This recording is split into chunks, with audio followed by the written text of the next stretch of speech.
BTV ఇది మీ TV. అంతకన్నా అర్థం తెలియదు వీళ్ళకు. అధ్యక్ష ఇంకోటి అడుగుతా ఉన్నా అధ్యక్ష, నేను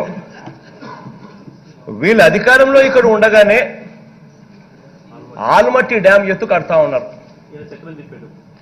ఈయన చక్రం అప్పుడు తిప్పుతా ఉన్నప్పుడే, ఎన్డీఏ గవర్నమెంట్ చక్రం తిప్పుతా ఉన్నప్పుడే ఆల్మట్టి కూడా కట్టడం మొదలు పెట్టారు.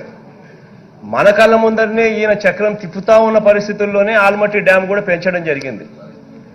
ఆ ఆల్మట్టి ఎత్తు పెంచిన తర్వాత పరిస్థితి ఏమిటంటే అధ్యక్ష, లాస్ట్ 10 సంవత్సరాల్లో కృష్ణానది నుంచి ఎన్ని నీళ్లు మనకు వస్తూ ఉన్నాయని చెప్పి యావరేజ్ను చూస్తే అధ్యక్ష, 47 సంవత్సరాల యావరేజ్ను ఒక్కసారి కృష్ణా నుంచి ఎన్ని నీళ్లు కిందకు వస్తూ ఉన్నాయి, మన శ్రీశైలంకు దిగువకు వస్తున్నాయని చెప్పి యావరేజ్ చూస్తే 47 సంవత్సరాలలో యావరేజ్ తీసుకుంటే సిడబ్ల్యూసి లెక్కల ప్రకారము that was coming to round about 1100 to 1200 TMC of water. 1100 నుంచి 1200 టీఎంసీ ఆఫ్ నీళ్లు వచ్చేటివి. కానీ అదే అధ్యక్ష లాస్ట్ 10 సంవత్సరాల యావరేజ్ తీసుకుంటే, సిడబ్ల్యూసి యావరేజ్ లెక్కలు తీసుకుంటే కృష్ణా నుంచి కిందికి శ్రీశైలంకు మనకెంత వస్తూ ఉన్నాయి నీళ్లు అని చెప్పి చూస్తే, కర్ణాటక నుంచి కిందికి మనకెంత వస్తూ ఉన్నాయి శ్రీశైలంకి అని చెప్పి చూస్తే యావరేజ్న సగటున 500-600 టీఎంసీలకు పడిపోయిన పరిస్థితి కనిపిస్తూ ఉంది అధ్యక్ష. అంటే ఇప్పటికే కృష్ణా నుంచి వచ్చే పైనుంచి కిందికి వచ్చే నీళ్లు 47 సంవత్సరాల యావరేజ్ 1100 అయితే 10 సంవత్సరాల యావరేజ్ కేవలం 500 నుంచి 600 టీఎంసీలు అధ్యక్ష. ఇటువంటి పరిస్థితుల్లో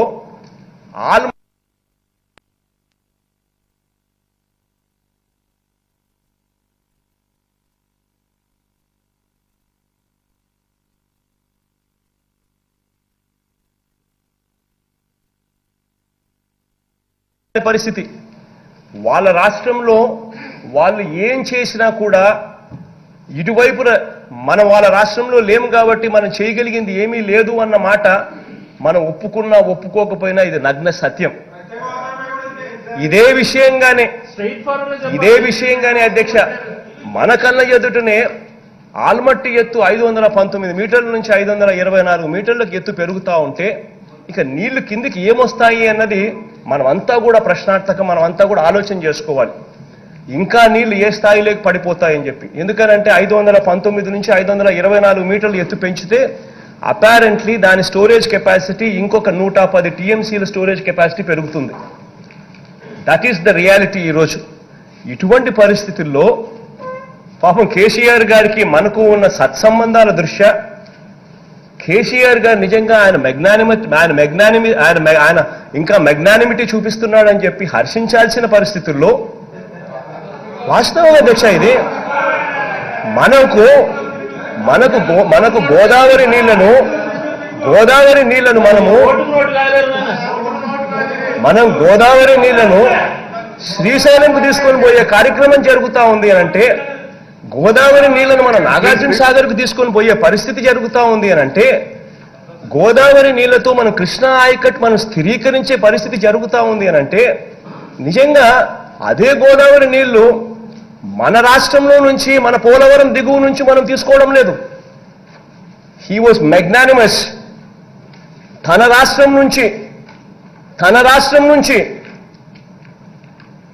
గోదావరి నీళ్లను we are taking it to Srisailam, we are taking it to Nagarjuna Sagar. ఆయన రాష్ట్రం నుంచి ఇది నిజంగా ఆయన మెగ్నానిమిటీకి మనం సంతోషపడాల్సింది పోయి, రెండు రాష్ట్రాల మధ్య సఖ్యత ఉంది అని చెప్పి సంతోషించాల్సింది పోయి మనం చేస్తా ఉన్నది ఏమిటి అధ్యక్ష? అసలు గోదావరి గురించి అయితే ఫస్ట్ మీ క్లాస్ బీక్తా ఫస్ట్ మీరు వినండి. గోదావరి గురించి, గోదావరి అన్నది 4 పాయలు ఉంటాయి. ఒకటి నాసిక్ నుంచి వచ్చే ఒక పాయ, ఆ నాసిక్ నుంచి వచ్చే పాయ ఇప్పటికే ఎండిపోయిన పరిస్థితి, వాళ్ళకే తెలంగాణకు వచ్చే పరిస్థితే నీళ్లు రాని పరిస్థితి. రెండో పాయ ప్రాణహిత పాయ, that is approximately 36% of Godavari waters. 36% Godavari waters approximately Pranahita పాయ. మూడో పాయ ఇంద్రావతి పాయ అప్రాక్సిమేట్లీ 26% ఆఫ్ గోదావరి వాటర్స్. రెండు Pranahita and Indravati alone constitute approximately 65% of Godavari waters. ఈ 2 పాయలు ఎక్కడున్నాయి అధ్యక్ష? ఈ 2 పాయలు తెలంగాణ రాష్ట్రంలో ఉన్నాయి.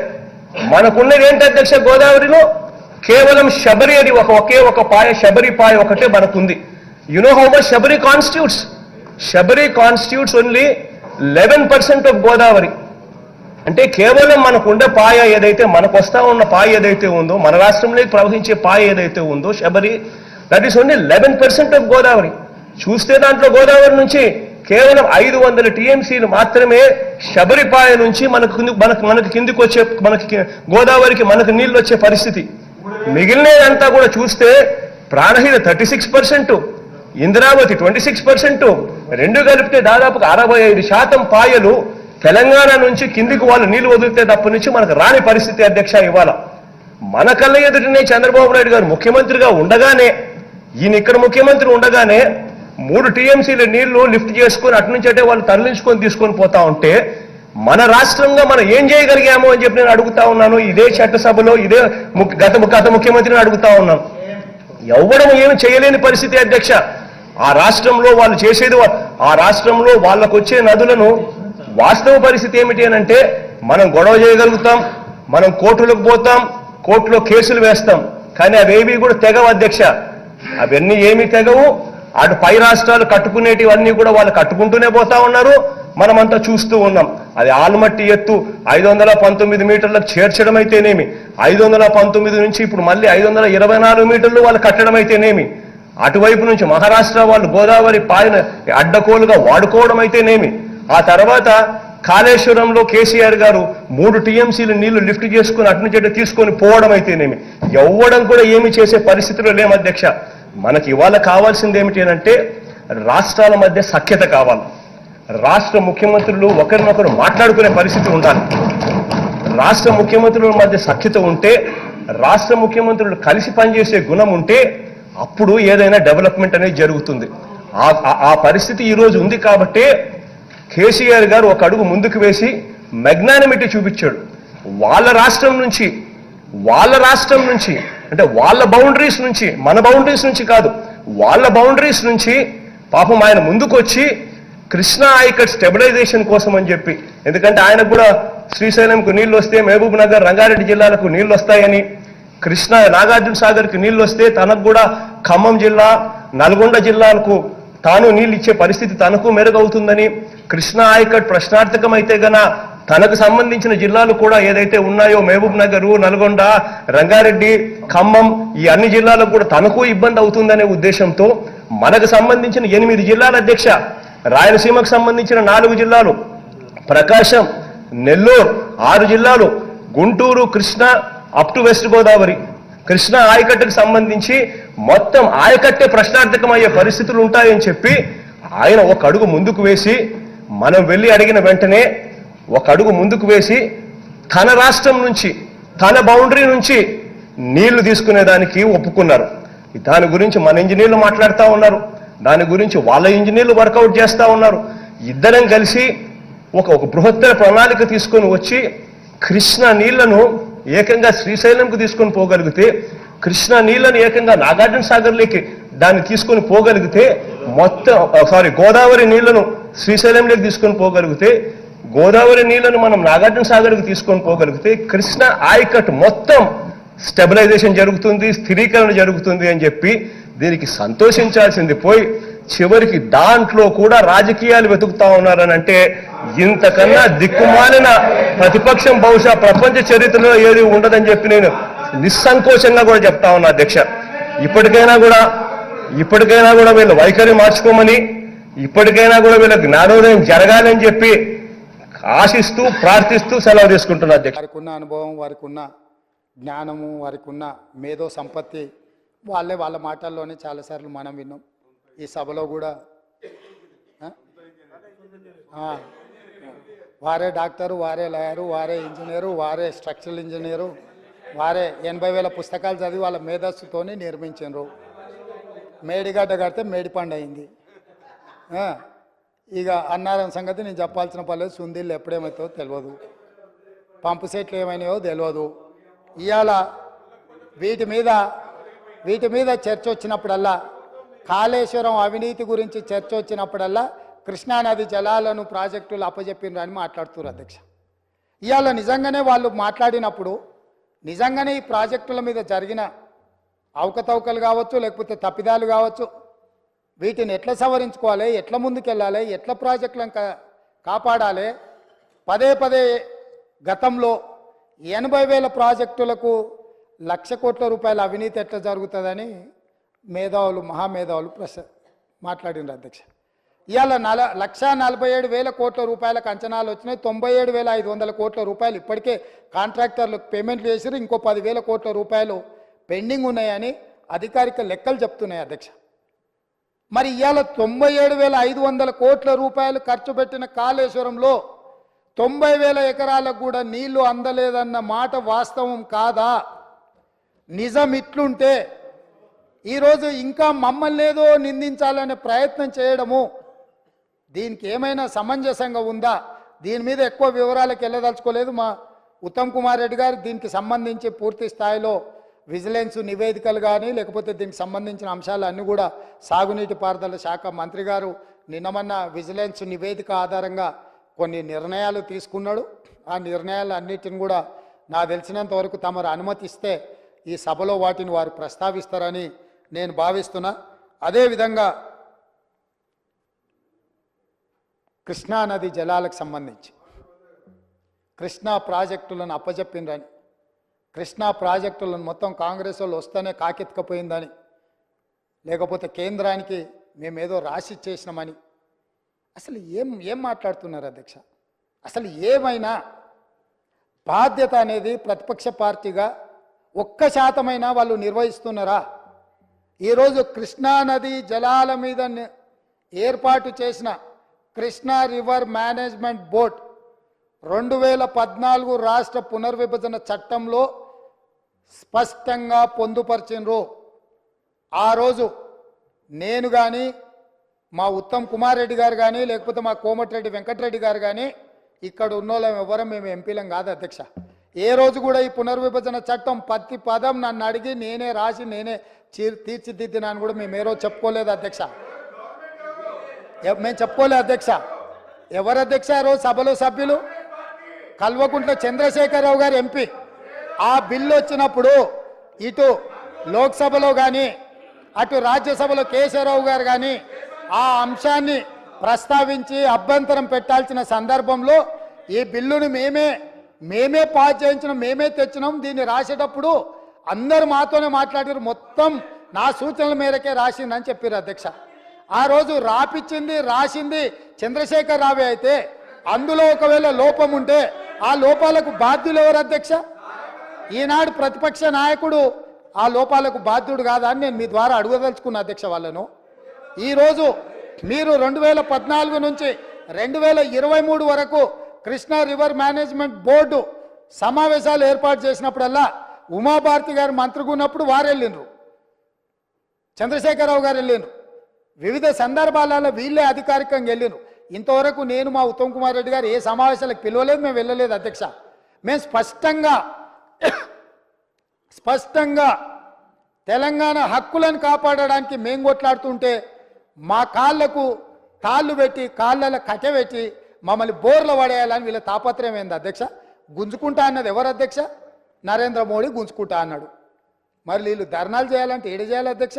నల్గొండలు ఉంటాడా నరేంద్ర మోడీ? ఏడుంటాడు అధ్యక్ష? ఢిల్లీలో ఉంటాడు. శాతనైతే కల్వకుంట్ల చంద్రశేఖరరావు గారు, తన్నీరు హరీష్ రావు గారు, కల్వకుంట్ల తారక రామారావు గారు ముగ్గురు పోయి జంతర్ మంతర్లో ఆమరణ నిరాదీక్ష చేయమను. మేము వాళ్ళని పోలీసులు తీసుకెళ్లకుండా వాళ్ళు అమరులు అవ్వడము లేకపోతే హక్కులను సాధించడము వరకు ఈ ప్రభుత్వం అండగా నిలబడుతుంది. వాళ్ళ ముగ్గురిని ఢిల్లీలో నరేంద్ర మోడీ తప్పిదాల మీద దౌర్జన్యం మీద ధర్నా చేయమనుండ్రు కానీ నరేంద్ర మోడీతో కొట్లాడుతున్న మా కాళ్ళ కట్టబెట్టి బోర్లు పడేస్తే ఎవరు అధ్యక్ష? అదేవిధంగా అధ్యక్ష, ఎన్నికల రోజు పోలింగ్ ఇక్కడ జరుగుతుంటే పక్క రాష్ట్ర ముఖ్యమంత్రి AK-47 తుపాకులతో పోలీసులు నాగార్జున సాగర్ డ్యామ్ మీదకు పంపించింది అధ్యక్ష.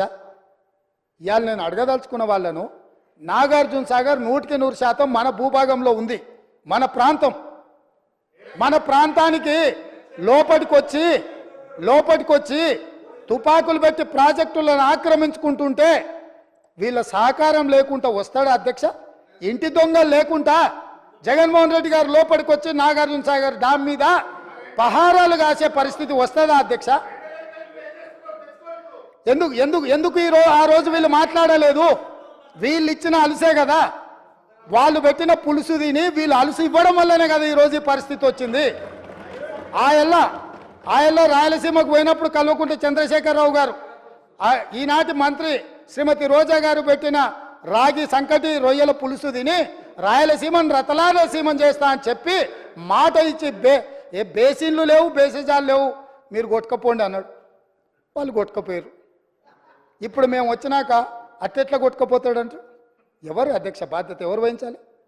నీ కళ్ళ ముందే కదా ముచ్చుమర్రి చంద్రబాబు నాయుడు కట్టింది, నీ కళ్ళ ముందే కదా రాజశేఖర రెడ్డి పోతిరెడ్డి పాడును 44,000 క్యూసెక్లకు పెంచి తరలించకపోయింది, నీ కళ్ళ ముందరనే కదా నీ ఇంట్లో పంచపక్ష ప్రమాణాలు జగన్మోహన్ రెడ్డి గారికి పెట్టి జీవో నెంబర్ 203ను నీ ఇంట్లోనే పునాదులేసి రాయలసీమ లిఫ్ట్ ఇరిగేషన్కు ప్రగతి భవన్లో కేసీఆర్ గారి డైనింగ్ టేబుల్ మీద పునాది రాయబడ్డది.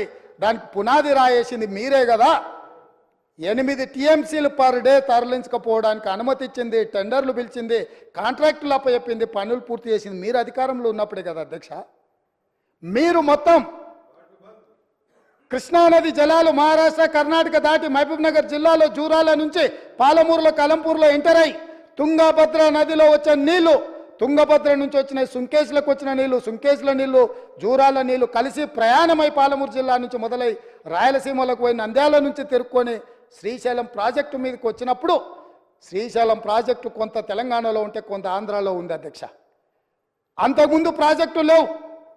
అంతకుముందు పోతిరెడ్డిపాడు 11,000 క్యూసెక్స్ ఉండే, అది 44,000 క్యూసెక్స్కి పెరిగింది. అంతకుముందు లేని రాయలసీమ లిఫ్ట్ ఇరిగేషన్ ఇవాళ 8 టీఎంసీలు తరలించడానికి లిఫ్ట్ ఇరిగేషన్లు కట్టినరు. ముచ్చుమర్రి నుంచి అర టీఎంసీ కట్టిరు అధ్యక్ష. మొత్తం 12.5-13 టీఎంసీలు పర్ డే. ఒక్క నెల రోజులు మనం కళ్ళు మూసుకుంటే శ్రీశైలంలో బురద కూడా ఉండదు అధ్యక్ష. రాయలసీమ లిఫ్టు 797 ఎఫ్ఆర్ఎల్ దగ్గర కట్టిరు అధ్యక్ష. కుండ ఇట్లుంటే కుండకు సైడ్కు పొక్క పెట్టలే అధ్యక్ష, కింద పెట్టిండు. కింద వీళ్ళు పిలిచి పంచపక్ష ప్రమాణాలు వీళ్ళు పెట్టిండ్రు, జగన్మోహన్ రెడ్డి వీళ్ళ కింద బొక్క పెట్టిండు అధ్యక్ష. బొక్క పెట్టి మొత్తం తరలించకపోతుంటే మిన్నకుండా ఉన్న మీళ్ళు ఇవాళ నేను సూటిగా అడుగుతున్న హరీష్ రావుని మిత్రుణ్ణి, రాజకీయాలు పక్కన పెట్టండి, మీరు రాజకీయాలు పక్కన పెట్టండి, మీరు బాధ్యత కలిగిన మంత్రిగా చెప్పు. ఇవాళ రాయలసీమ జిల్లాలో ఉన్న మీ అవకాశం వచ్చినప్పుడు స్పీకర్ గారు అనుమతి తీసుకొని మీ అవకాశం వచ్చినప్పుడు తప్పకుండా చెప్పదు. I'm not yielding. నీకు ఇస్తాడు మైకు స్పీకర్ గారు, నేను కాదు ఇవ్వాల్సింది. స్పీకర్ సార్, ఇవాళ మన భూభాగంలో ఉన్న నాగార్జున సాగర్ మీదికి తుపాకులతో జగన్మోహన్ రెడ్డి వచ్చి ఆక్రమించుకుంటే చేతగాని సన్నాసులాక ఇక్కడ ప్రభుత్వం చూస్తుంటే ఇవాళ రాయలసీమలో ఉన్న ప్రాజెక్టుల నుంచి నీళ్లు తరలించకపోతుంటే ఎవరు అడ్డుకోవాలి అధ్యక్ష? ఎవరు అడ్డుకోవాలి? ఒక్క పక్కన వాళ్ళు ప్రాజెక్టులు పూర్తి చేసుకుంటుంటే వీళ్ళు ఇక్కడ ఆనాడు కోమటిరెడ్డి వెంకటరెడ్డి గారు కొట్లాడి నల్గొండ జిల్లాలో ఉన్న ఫ్లోరైడును అక్కడి బాధితులను ఆదుకోవడానికి ఎస్ఎల్బిసి ప్రాజెక్టు మంజూరు చేయించి 42 కిలోమీటర్ల tunnel Rajiv Gandhi tiger reserve ఫారెస్ట్లో పర్యావరణ అనుమతి లేకపోతే టన్నెల్ బోర్ మిషన్ తోటి ఆ గుట్టను తొలిసి నీళ్లు దేవాలని 42 కిలోమీటర్ల మీకు గనక ఈ వీడియో నచ్చినట్లయితే మన ఫ్రెండ్స్ అందరికీ షేర్ చేయండి. మీ బీటీవీని సబ్స్క్రైబ్ చేయండి ప్లీజ్. బీటీవీ, ఇది మీ టీవీ.